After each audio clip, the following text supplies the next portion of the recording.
Сәлем достар, бүгін біз әлемге әйгілі Цептер фирмасының табасына ас әзірлейміз.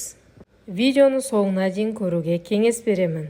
Ең біріншіден біз табаның қызған-қызбағанын анықтаймыз. Цептер фирмасының табасы қызған кезде осындай моншақтап су жүгіреді. Ал біріншіде қызбаған күйінде ол су жабысып қалды. Су жабыспау керек. Одан кейін май салмай, өздеріңіз көріп тұрғандай су құймай, тек қана етімізді салдық. Ол өзі қуырылды және оны жарты сағатқа бетін жауып қойдық. Ешқандай ашпайсыз. Жарты сағаттан кейін бетін ашамыз да